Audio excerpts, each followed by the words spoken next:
Hello, my name is Dante Renee, and welcome to the 10 Room Bizarro YouTube page, where I talk about films that I believe need to be talked about more. Tonight's film is 1975's Teenage Hitchhikers.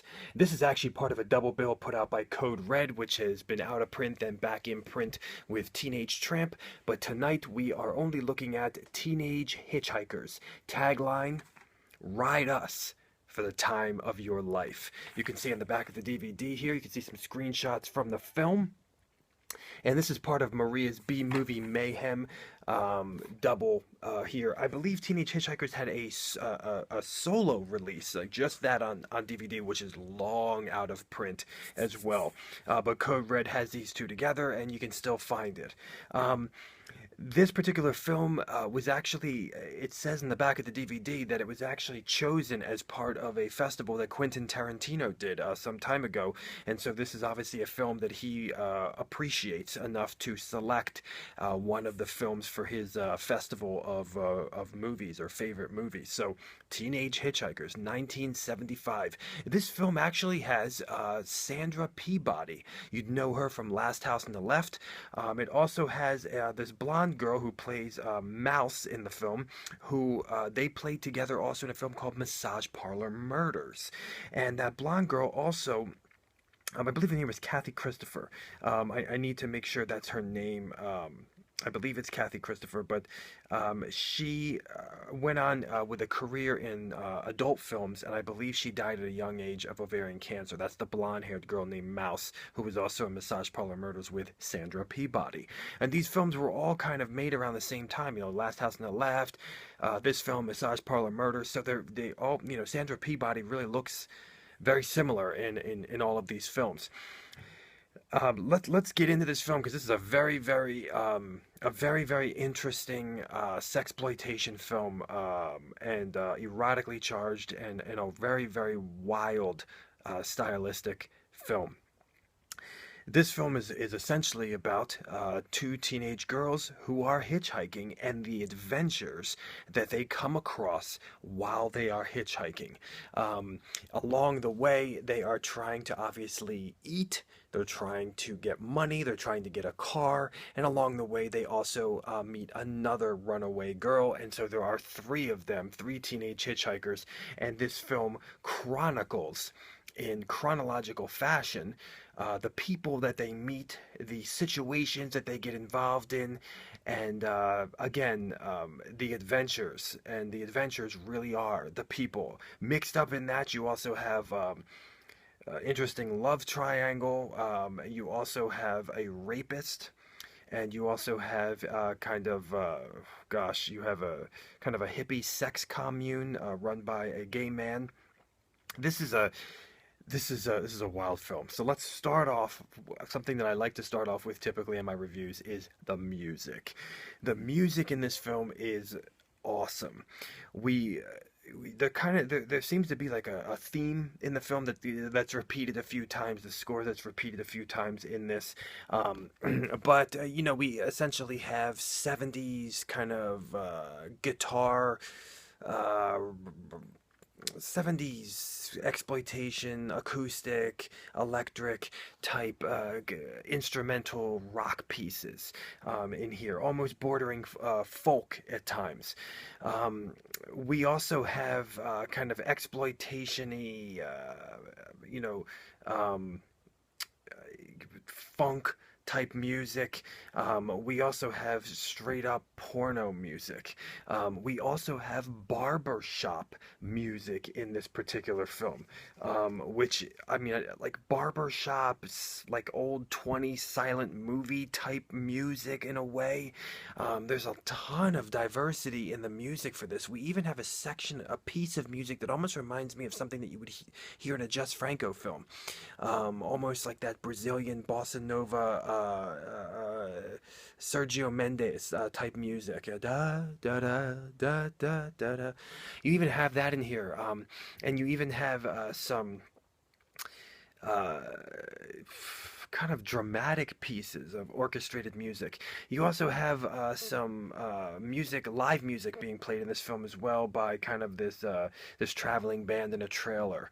Although the actual song sounds like it was re-recorded, but they're actually playing it.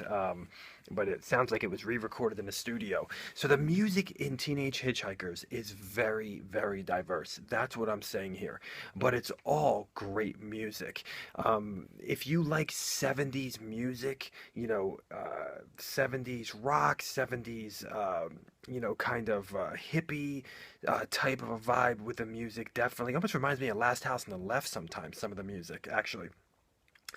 And also at the same time, this like contrast with this like weird kind of old-fashioned music, like barbershop music or something. It's really bizarre the contrast there, but it really mixes with the contrasts that are in this film stylistically also. So the cinematography in this film I thought is just awesome. I love 70s sunbeams. Sunbeams going through hair.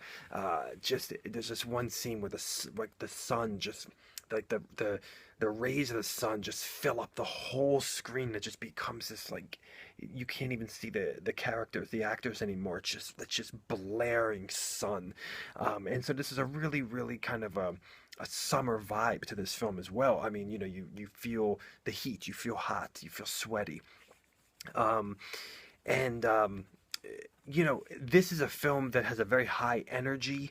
At times, you will have these quick cuts. At times, you will have.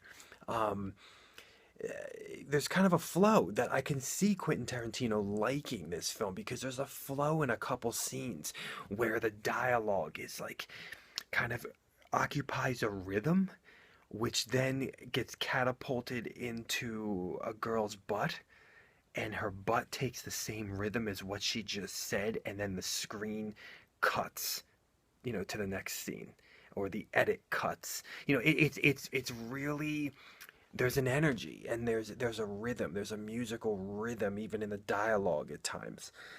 There are some really wild pieces of dialogue in this film that you could see exploitation fans just eating up, people just loving some of the dialogue in this film, and it'll make you think for a second, what did they just say, and it's sexual. It's sometimes it's violent. Sometimes it's just like offensive and weird. And so there's really there's really some crazy dialogue in this film, and with the music as well.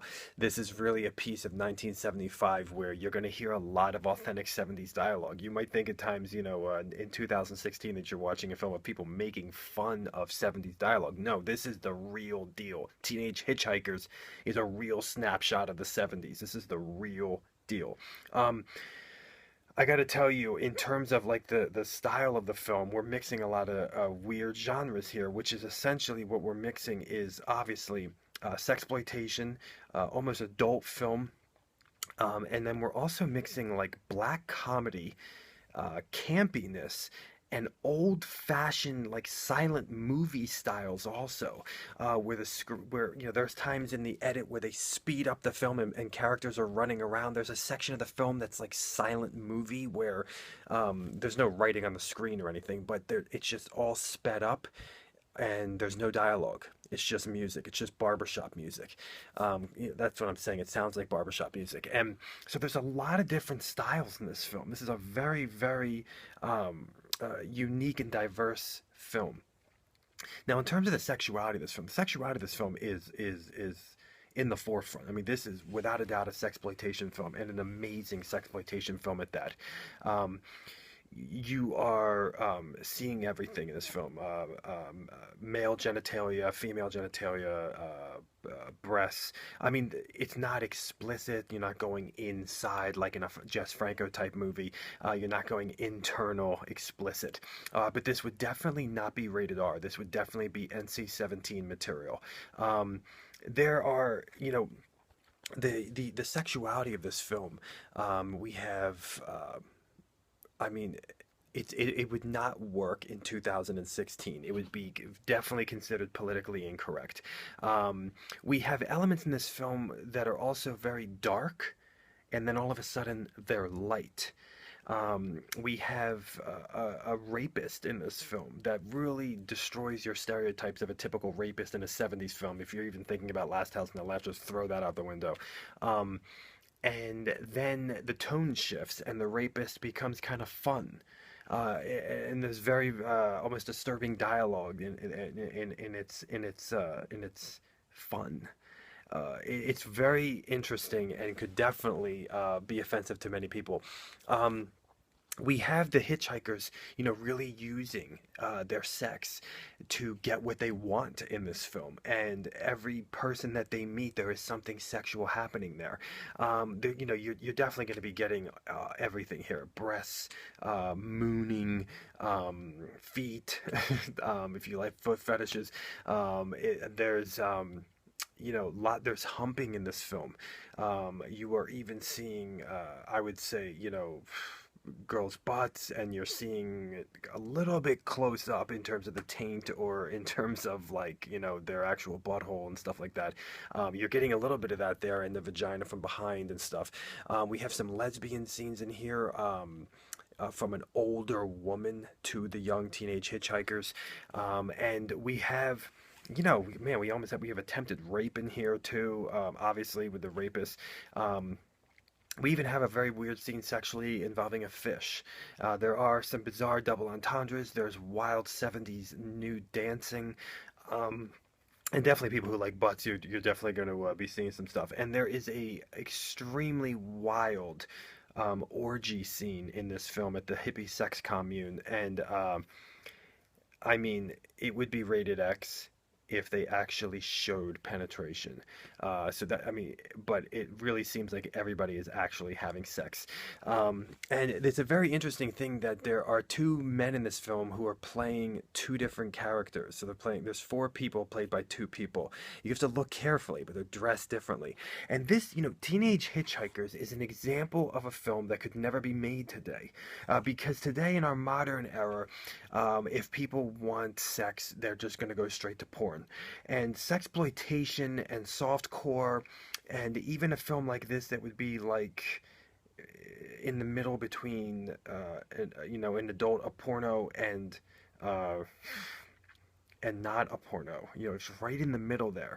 It's definitely not R-rated.